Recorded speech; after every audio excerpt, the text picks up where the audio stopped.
Please do subscribe to our Nehra Classes YouTube channel and also turn on the bell notifications to receive the updates of our videos directly in your device.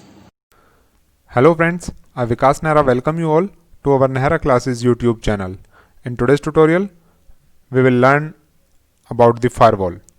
What is firewall? Why do we use it? How can we manage it? And how can we configure it in Linux, especially in Red Hat Enterprise Linux 6, 7 and 8. So we will learn each and everything about firewall in detail. So without wasting time, let's get started.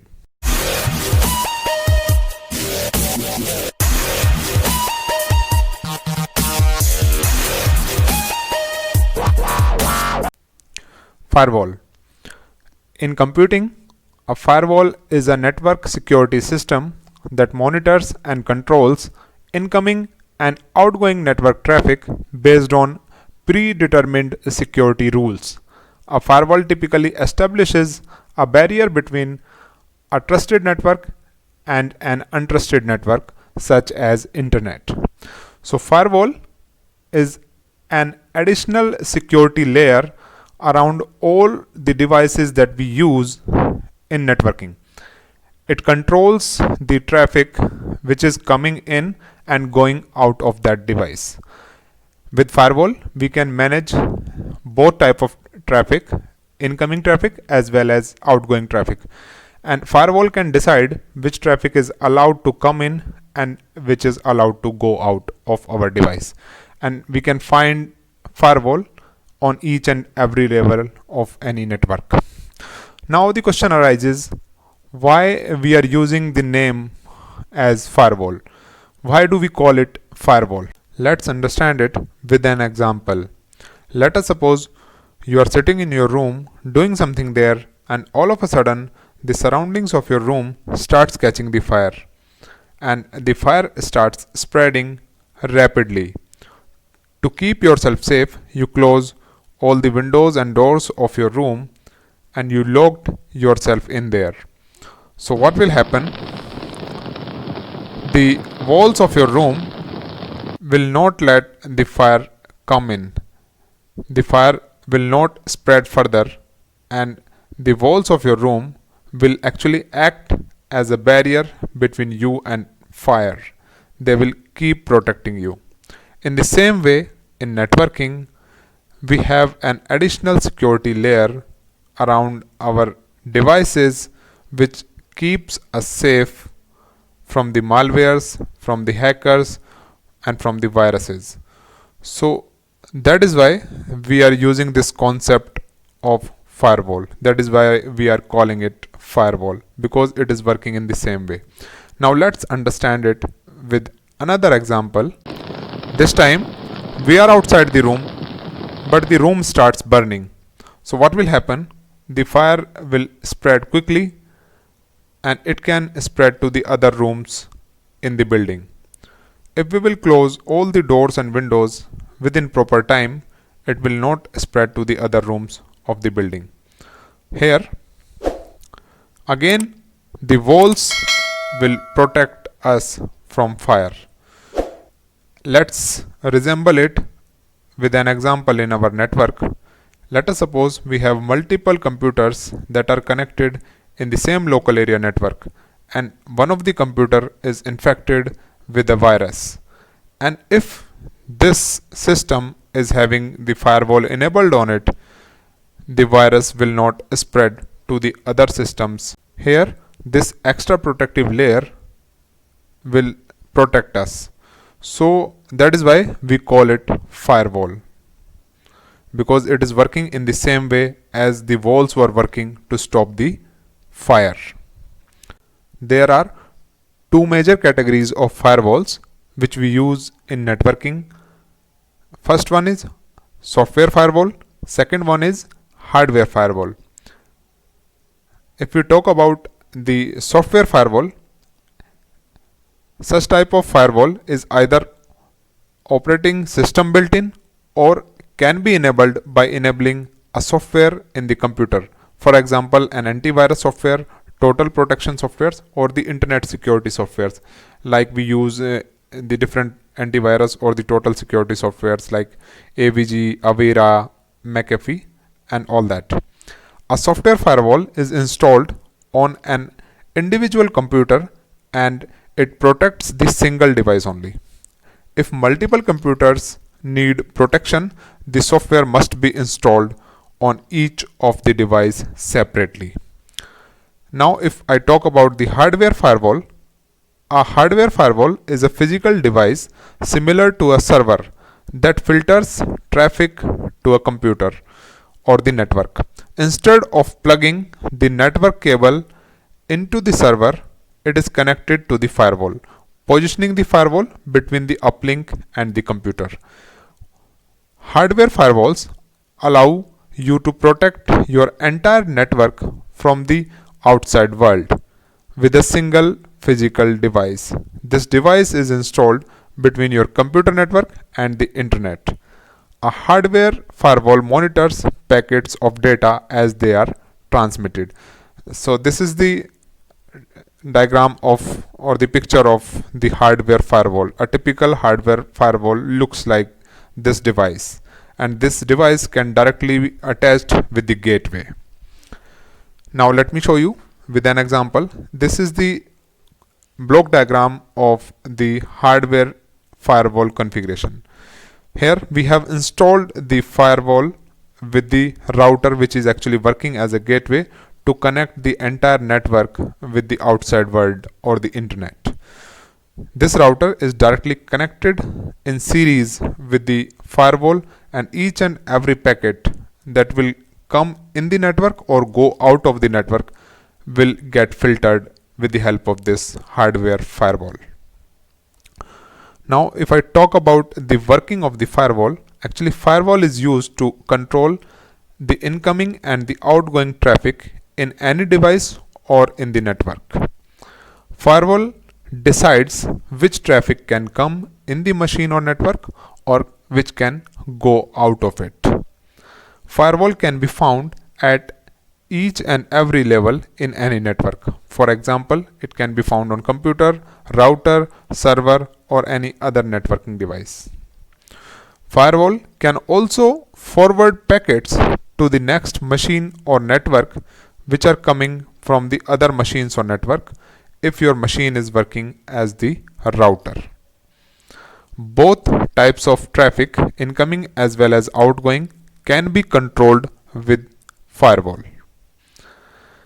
Generally, we have no restrictions on the outgoing traffic. The traffic which can go out of our machine, it generally do not have any restrictions on it. And by default, firewall doesn't block all the outgoing traffic.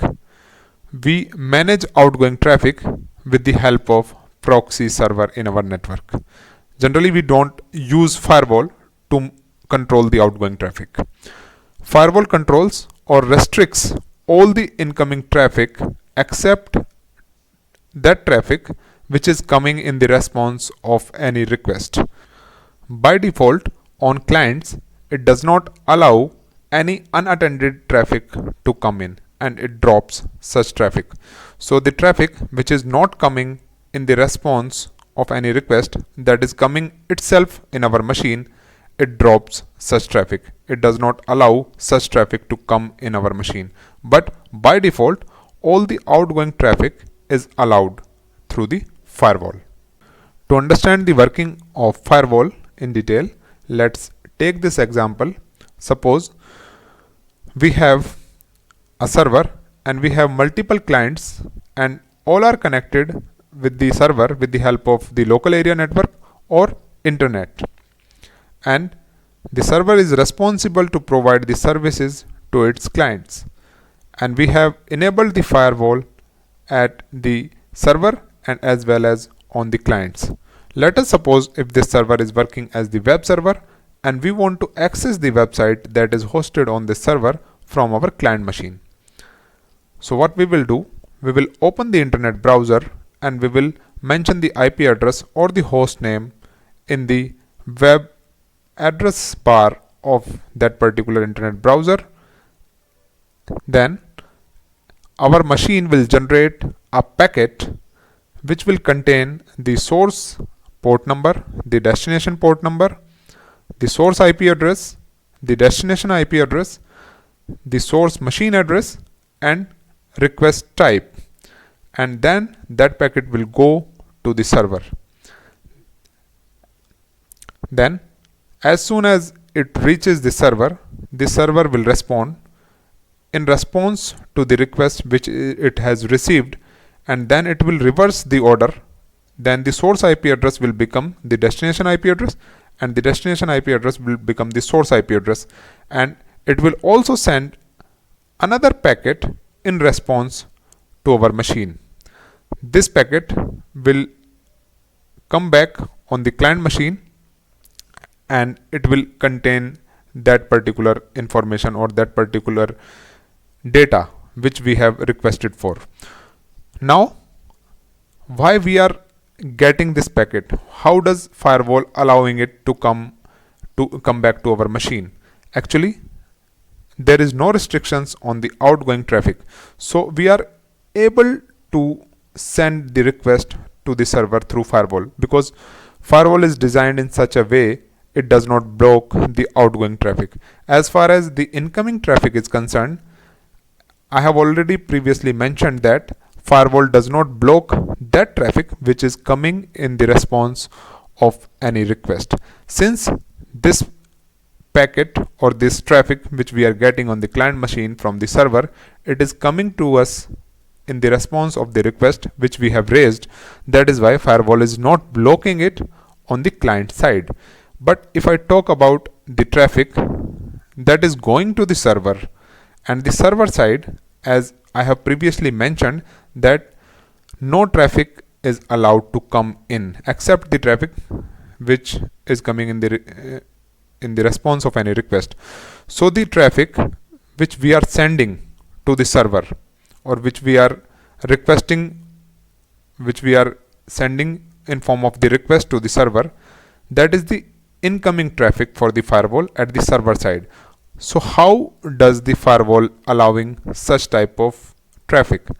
So here we have to allow this traffic, otherwise there is no meaning of having the server. Let's take an example. Suppose we want to get our passport issued and we go to the passport office. What will happen if the guard over there say that sorry, you are not allowed to visit the passport office? So in that case we will not be able to get issued our passport. So in that case there is no meaning of having the passport office if it cannot provide us the passports. If the server is not ready to take the requests, then there is no meaning of having the server. So here we will have to allow the traffic to come in, otherwise it will not provide the services to the clients. The clients will not be able to use the services that the server is providing. So in such type of scenario we allow that traffic, and for that we open the ports in the firewall, or we allow the services that I will show you later. But here keep in mind that when we configure any server, then we allow the traffic so that the clients can communicate with the server. Let's understand the working of firewall with another example. Suppose we have a PC with active internet connection, and with this internet connection we can avail different services using internet. We can connect to the Google server, the Red Hat server, or any other server with this internet connection. Let us suppose if we want to search something on Google, so we open the internet browser in our personal computer, and there we mention the web address of Google in the address bar of the web browser, or we can mention the public IP address directly. If we mention the web address, then the DNS will resolve the public IP address of Google and forward this packet to Google after checking the public IP address. So here what is happening on our machine? On our machine, a packet is generated which contains the source port details, the destination port details, the source IP address, the destination IP address, the source machine address, and the request. Then this packet goes to the Google main server or the Google web server. After that, Google responds to us in the same way, and a packet is generated there as well. But this time the source IP address and the destination IP addresses gets interchanged. And after that, the Google responds to us and sends the packet back to our machine. This time, this packet contains the response from Google. Now, how Google identifies our machine? Google identifies our machine on the basis of the information that the request packet was containing. It contains the source port and the source IP address as well as the source machine address. With the help of the source IP address, Google identifies our network in internet. Google knows in which local area network or which LAN this packet needs to be transferred, needs to be sent. After that, when it reaches our local area network, then with the help of the MAC address, it identifies the machine on which machine the packet needs to be transferred. And on that particular machine, there may be different users who are using the machine or the different applications which are using the internet connection. So how does it identify on which application the packet needs to be sent? So that is identified with the help of the port. We use different ports for different applications. Like for web services, we use port number 80, and for secured HTTPS, we use port number 443. Let us suppose if we are doing something on our PC, we are using multiple applications, like we are using the Yahoo Messenger and we are also using the Skype. So both applications would be working on the different ports. So both of the applications will listen on the different ports, and different ports will be used to send and receive the packets. That happens in this way. So here the firewall allows such traffic, otherwise this communication will not take place. Now I will tell you the differences. How can you manage the firewall in RHEL 6 as well as in RHEL 7 and in RHEL 8 as well. So we use the concept of IP tables in RHEL 6, while in RHEL 7 we can either use IP tables or the firewall D. By default, we are supposed to use firewall D, but we can also use IP tables in RHEL 7. In RHEL 8, we are only supposed to use the firewall D service only. So let me take each and every point in detail. IP tables is the default utility to manage and monitor firewall configuration as well as its components in RHEL 6. While in RHEL 7, firewall D is the default service used to manage and monitor firewall as well as its components, but IP tables can also be used. While in case of RHEL 8, only firewall D is the default service that is used to manage and monitor the firewall and its components. Only IP tables is used to manage the firewall in RHEL 6, while firewall-cmd command is used to manage firewall, but IP tables can also be used in RHEL 7. While in RHEL 8, only firewall-cmd command is used to manage the firewall from command line interface. In RHEL 6, packets filtering is possible through IP tables only. In RHEL 7, to use IP tables, we will first have to remove the firewall D packages and then we will install and enable the IP tables. In RHEL 8, we are supposed to use only the firewall D, so it does not provide any support for IP tables. So in RHEL 8, we cannot use IP tables command. In RHEL 6, netfilter is the kernel module that is used for packet filtering, as well as in RHEL 7 we use the same netfilter module in kernel, and in RHEL 8 as well we use the netfilter module. This is the common in all. The GUI package that we use to manage and monitor the firewall is system-config-firewall. This we use in RHEL 6. In RHEL 7, GUI package that we use to manage the firewall is firewall-config. While in RHEL 8, we use the same package, that is firewall-config, to use and monitor the firewall through GUI.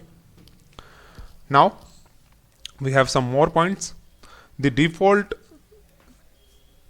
configuration file that is used to manage the rules and the settings in firewall in RHEL 6 is /etc/sysconfig/iptables. While in RHEL 7, we use two files.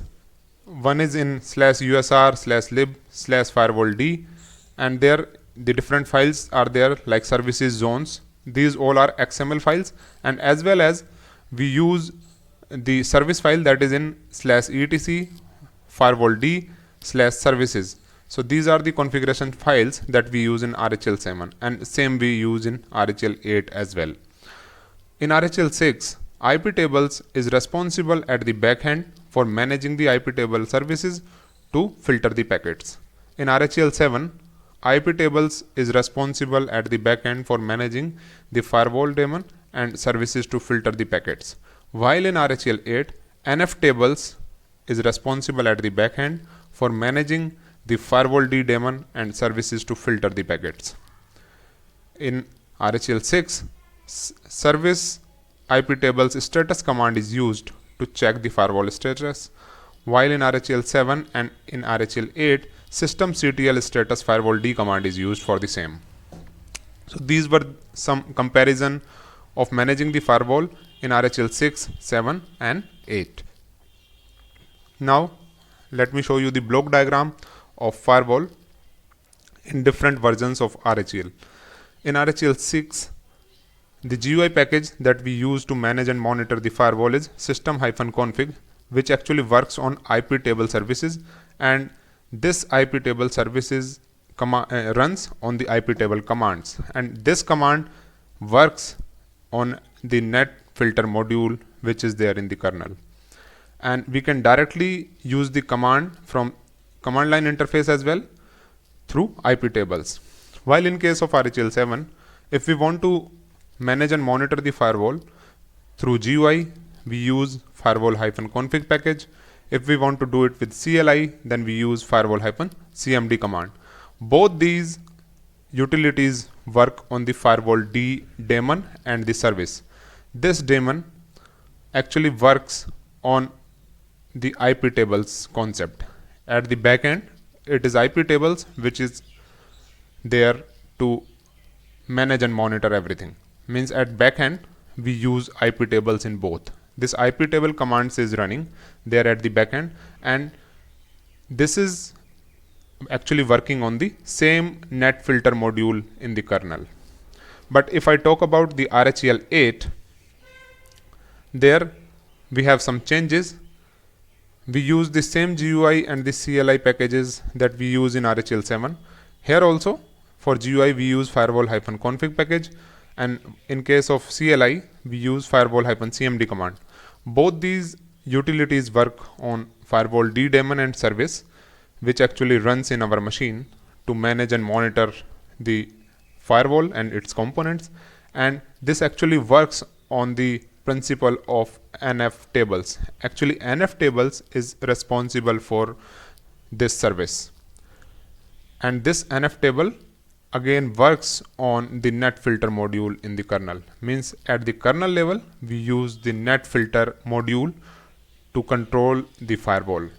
So this was the difference between RHEL 6, 7 and 8 firewall working. Now if you want to manage the firewall through GUI, that firewall-config package must be installed in your machine, and if you will log in your machine with the help of GUI and there you will search for the firewall, this type of interface would be there which you can use. There you can make the permanent or only the runtime configuration changes in your firewall with the help of this GUI tool. You can manage the connections, you can manage the services, the ports, the protocols, and you can manage the zones as well. You can add the rules, you can remove the rules, you can add the ports, you can modify the zones, you can select the default zone as shown in the picture. The predefined zones are actually stored in the USR lib firewall D zones file, zones directory, and can be instantly applied to any available network interface. These files are copied to /etc firewall D zones directory only after the modification. The default setting for predefined zones are as follows. We have different zones. In these zones, we have some predefined rules, or we can modify them as well. If I talk about the block zone, any incoming network connections are rejected with an ICMP host prohibited message for IPv6 and ICMP6 ADM prohibited for IPv6. Only network connections initiated from within the system are possible. If I talk about the DMZ, for computers in your demilitarized zone that are publicly accessible with limited access to your internal network, only selected incoming connections are accepted in DMZ. If I talk about the drop zone, any incoming network packets are dropped without any notification. Only outgoing network connections are possible in drop zone. If I talk about the external zone, for use on external networks with masquerading enabled, especially for routers, you do not trust the other computers on the network to not harm your computer. Only selected incoming connections are accepted in this zone. Next is home zone. For use at home, when you mostly trust the other computers on the network, only selected incoming connections are accepted in this zone. Next is the internal zone. Here, for use on internal networks, when you mostly trust the other computers on network, only selected incoming connections are accepted. The public zone, for use in the public areas where you do not trust other computers on network, only selected incoming connections are accepted in this zone. Trusted zone, where all the network connections are accepted. Work zone, for use at the workplaces where you mostly trust the other computers on the network, only selected incoming connections are accepted here as well. These were the details of the zones that we use in firewall. Let's talk about the ports. The port information in firewall is very important. We can use different ports for different applications. Actually, the size of one port is 16 bits, and each bit may have the values 0 or 1. So in total, we have only two values which are possible, either 0 or 1 for each bit. So the total size can be 2 to the power 16, and that would be equal to 65536, which ranges from 0 to 65535 in decimal numbers. Here, the ports which ranges from 0 to 1023, these ports are called the well-known ports. Actually, these are reserved for the important services like FTP, which runs on port number 20 and 21, SSH, which runs on port number 22, Telnet, which runs on port number 23, SMTP, which runs on port number 25, DNS, which runs on port number 53, DSCP, which runs on port number 67 and 68, HTTP, which runs on port number 80, POP3, which runs on port 110, HTTPS, which runs on port 443.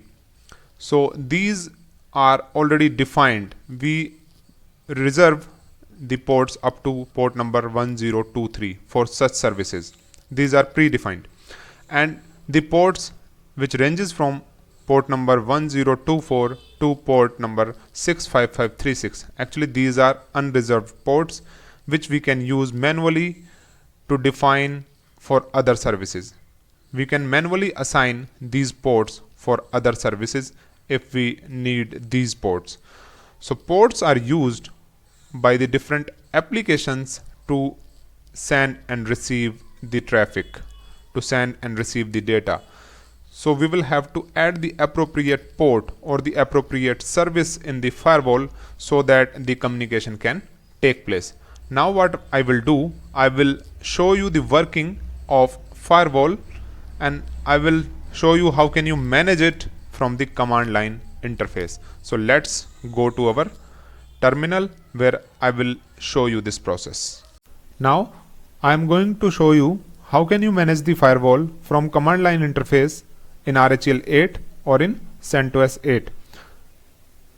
To do that, we will log in the machine as the root user and we will make sure that the local IAM repository is properly configured in our machine. After that, we will verify whether the firewall packages are already installed in our machine or not. So here we can use rpm-qa and there we can grep firewall. It will list all the firewall packages that are installed in our machine. Now let me show you. You can see that we have already installed firewall D package in our machine. I'm going to remove it and I will show you the process from beginning. So here I'm going to execute yum remove -y firewall D command.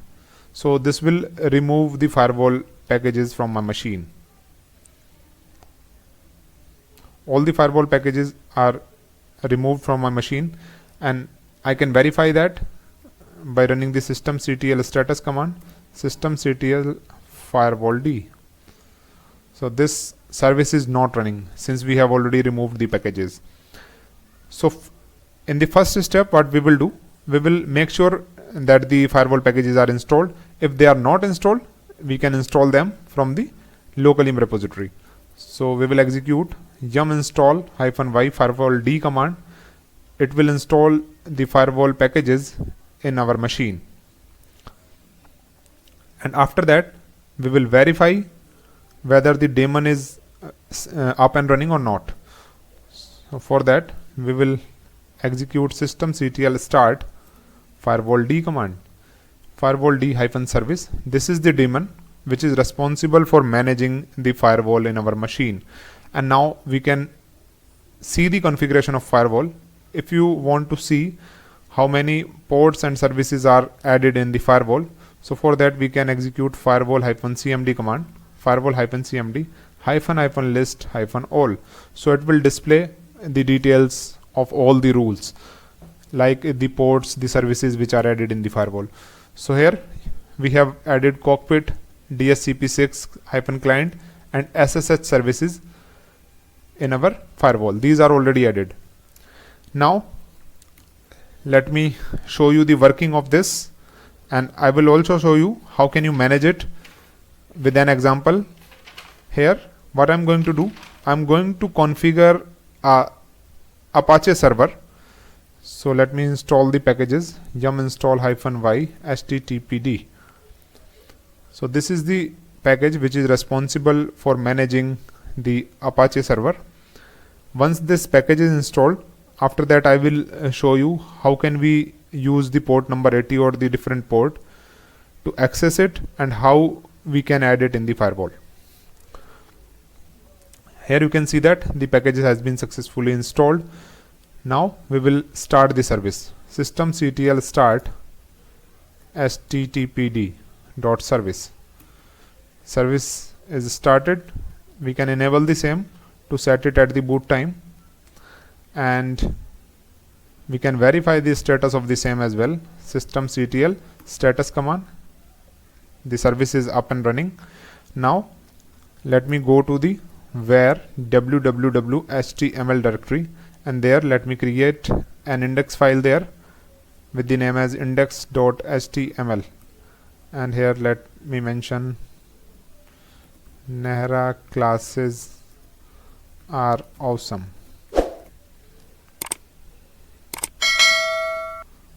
save it. So we have created the index page as well.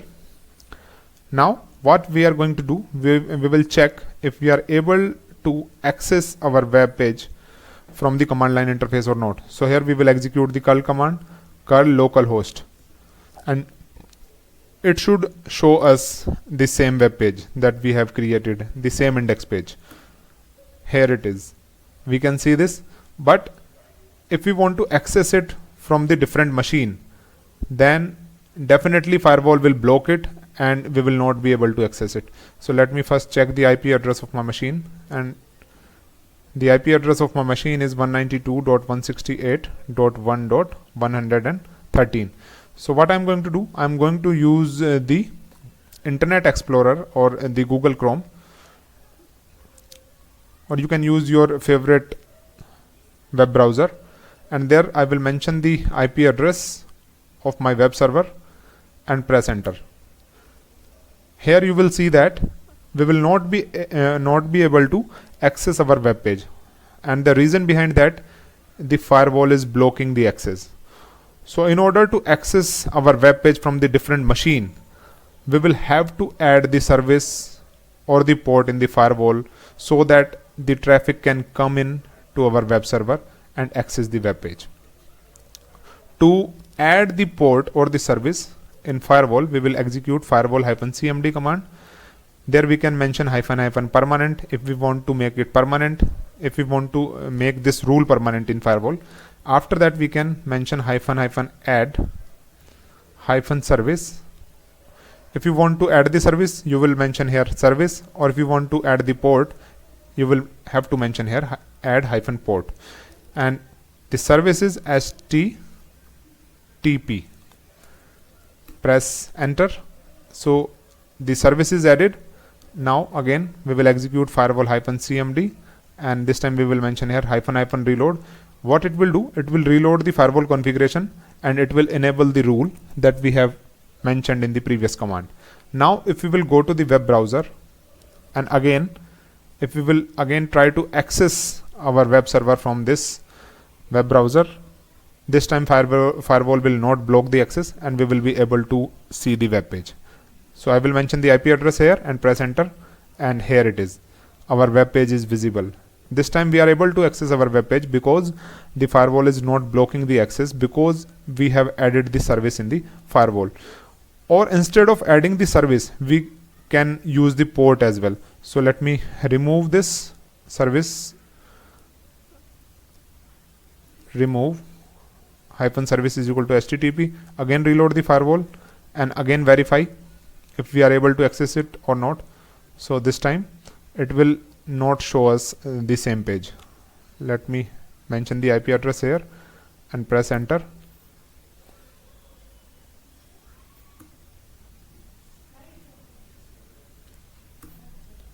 So you can see that we are not able to access our web page. Why? Because the service has been removed from the firewall. No traffic is allowed to come to our web server. Now I will show you how can we do the same by using the port. So this time we are going to add the port here. So here we will use firewall-cmd --permanent --add -port is equal to 80, because we know that the HTTP service runs on firewall port 80, that runs on TCP. So we will mention here /TCP. It is added. Now we will reload the firewall configuration again, firewall-cmd -reload, and again we will try to see our web page. Let me again open it in the different tab, mention the same IP address and press enter, and here it is. We are able to access our web page. So either we can mention the service or we can mention the port. That depends. If the service is defined in the firewall configuration, then we can mention the service name there, or if it is not there, we can mention the port, and we will have to specify the complete details like the port number and the type, whether it runs on TCP or UDP. Everything we will mention there. Now in case if I want to use the different port for the same, so for that what I will do, let me first go to the web server settings, So I am going to open the httpd.conf file in vi editor that resides in etc httpd conf directory, and the name of the file is httpd.conf, and here in this file I will search for the listen.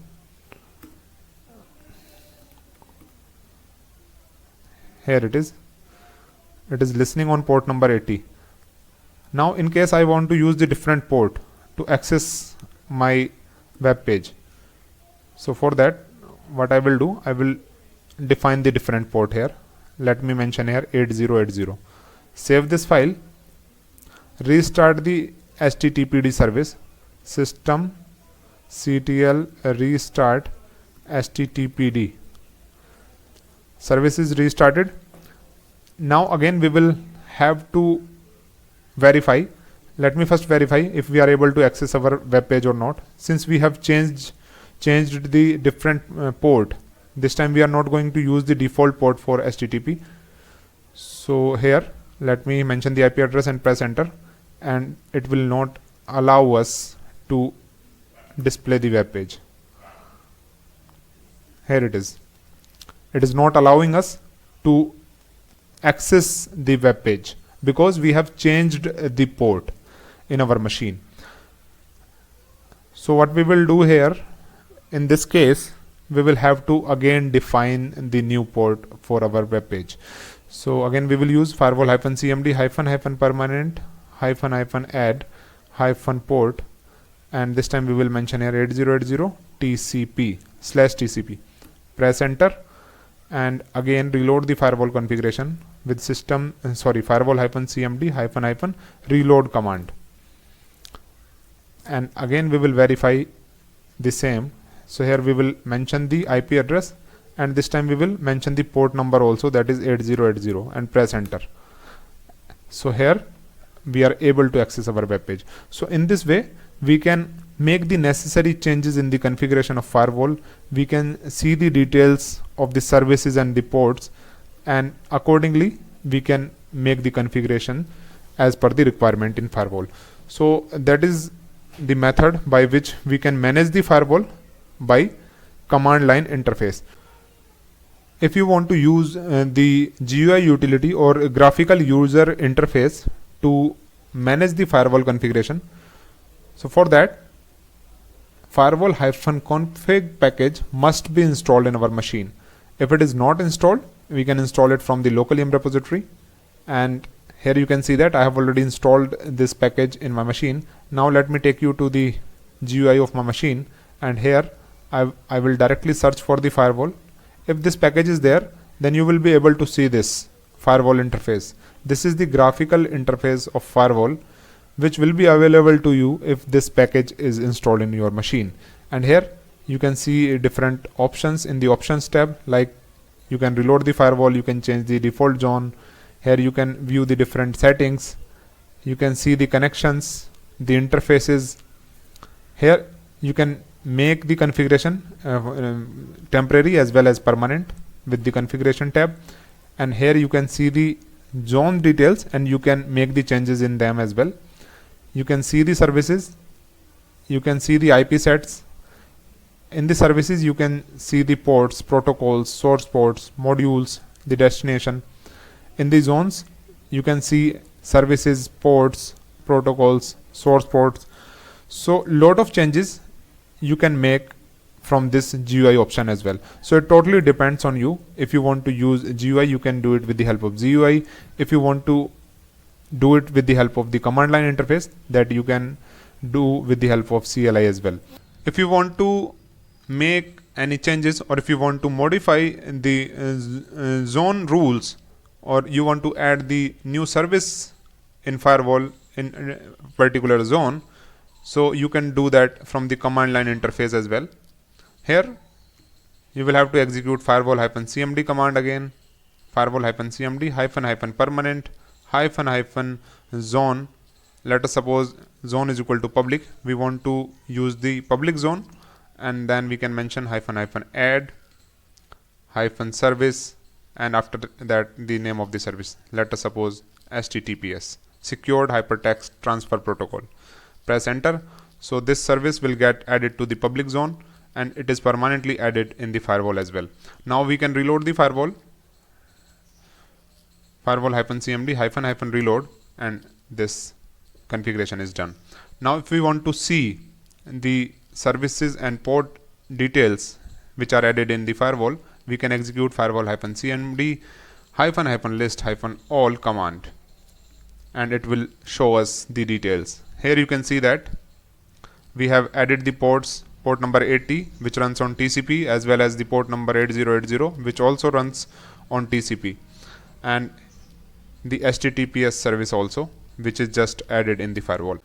In case if you don't want to use firewall for some reasons, or if you want to disable it or stop it permanently, so for that you can execute systemctl stop firewall d command, systemctl stop firewall d.service.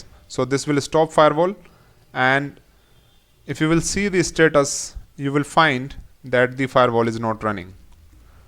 Firewall is not running, it is inactive, but it is enabled. Enabled means if you will reboot the machine, it will start at its own. So in case if you want to disable it permanently, we will have to disable it. For that we will have to execute systemctl disable firewall d command, systemctl disable firewall d.service. So this will be disabled by running this command, and you can verify the status of the same. Now it is showing us this as disabled. It will not start at its own on rebooting the machine as well.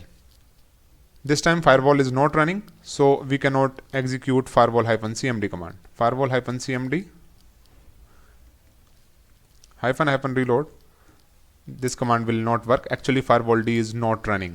Firewall d is the daemon which is responsible for managing the firewall -cmd command. This service should be up and running if we want to use firewall -cmd command. So keep in mind that we will have to install the packages if they are not there, and we will have to start the firewall d daemon if we want to use the firewall utility in Linux. In case if you want to start it, you can execute systemctl start firewall d.service, and if you want to enable it, or if you want to set it at the boot time, you will have to mention here systemctl enable firewall d.